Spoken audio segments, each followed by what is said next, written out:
আমাদের কর্মী এদের বম্বিং এর জন্য, এদের বম রাখার জন্য মারা গেছে। আমরা নিরীহ একটা মানুষকে দেখতে এসেছি।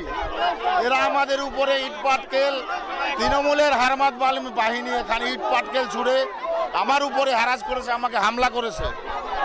এখানে পুলিশ প্রশাসনের ভূমিকা সম্পূর্ণ একদম, পুলিশ প্রশাসনের পক্ষে জিরো, পুলিশ প্রশাসনের ভূমিকা জিরো।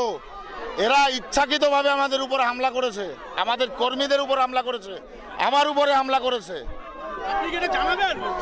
ইলেকশন কমিশনে জানাবো, স্বরাষ্ট্র মন্ত্রণালয়ে জানাবো, সব জায়গায় জানাবো আমি এটা নিয়ে।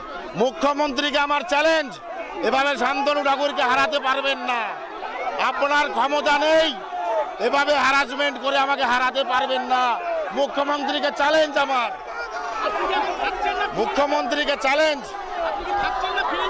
হ্যাঁ, আমি এখানে দাঁড়িয়ে থাকবো, এখানে দাঁড়িয়ে থাকবো, চ্যালেঞ্জ মুখ্যমন্ত্রীকে, আমাকে হারাক মুখ্যমন্ত্রী পারলে।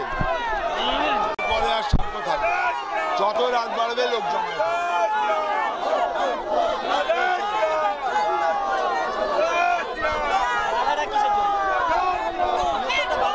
কোনো বাধা নেই।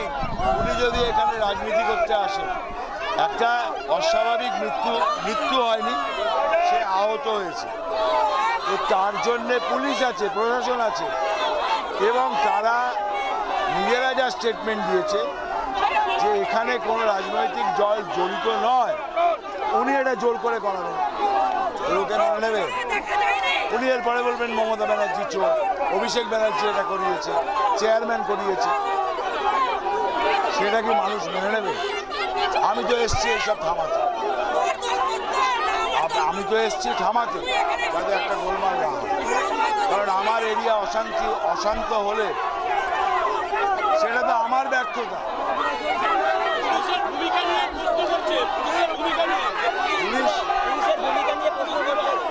পুলিশের গুলি, পুলিশ যত বাধা প্রদর্শন করছে আমাদের ওপর করছে, এই তো আমাদের লোকজনকে আটকে রেখেছে।